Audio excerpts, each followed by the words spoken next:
Hello guys, आपका study take Maharashtra board में हार्दिक स्वागत है। आप चैनल को लाइक करें, सब्सक्राइब करें और घंटे को दबाना ना भूलें। चार्लेट ब्रांटे की पोएम द लाइफ इसके बारे में पढ़ने वाले हैं। उनका परिचय। उनका जन्म 21 अप्रैल 1816 में हुआ था। वह अंग्रेजी उपन्यासकार थी। Life, believe, is not a dream, so dark as sages say. Oft a little morning rain foretells a pleasant day. इसमें साधु ने कहा है कि जीवन, विश्वास एक सपना नहीं है, ये सब अंधेरा है।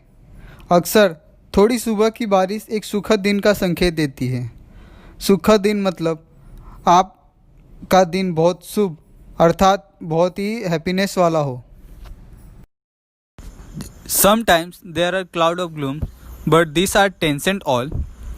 If the shower will make the roses bloom, oh, why laments its fall? इसमें पोएट ने कहा है कि कभी कभी हमारे जीवन में बहुत सी मुश्किलें आती है, हमें उनसे घबराना नहीं चाहिए। ये मुश्किलें ज़्यादा देर नहीं, थोड़े समय के लिए होती है और इनका बादल थोड़े समय के बाद छट जाता है और खुशियाँ आती है।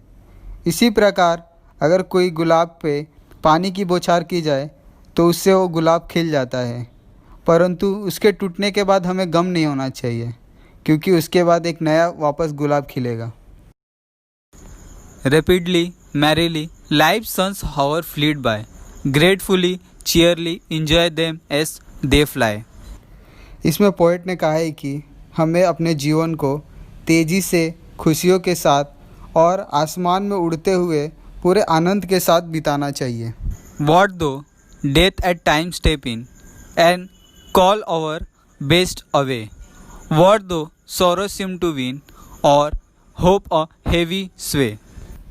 कई बार हमारे साथ कोई अचानक बुरी घटना घट जाती है, तब हमें खुद से विश्वास उड़ जाता है, तब हम खुद के कदम पीछे ले लेते हैं और कई बार किसी सफलता को पाने की चाह में हम पीछे हट जाते हैं। हमें लगता है कि इस राह पे जाएंगे तो हमें और परेशानियों का सामना करना पड़ेगा। हालांकि शौरों की जीत क्या लगती है, हमेशा कोई भी जीत अगर आपको चाहिए तो आपको खुद में उम्मीद और विश्वास होना चाहिए। Eight hope again elastic springs unconquered though sea fell. Still buoyant are her golden wings, still strong to bear us well. अगर हम किसी नाजुक सी परिस्थिति में घिर भी जाए अथवा उसमें हम असफल भी हो जाए, हमें हार नहीं माननी चाहिए और हमारे हौसले बुलंद रखने चाहिए और हमें एक सुंदर सी उड़ान भरनी चाहिए और हमें साहस के साथ, मजबूती के साथ आगे बढ़ना चाहिए। Manfully, fearlessly, the day of trial bear, for gloriously, victoriously, can courage quill despair. हम अपने जीवन की किसी भी निराशा को दूर कर सकते हैं, बस हमें ईमानदार होना है, निडर होना है और साहस बन के उसका सामना करना है शानदार ढंग से और विजयी रूप से, और हम उस निराशा पर विजय प्राप्त कर सकते हैं।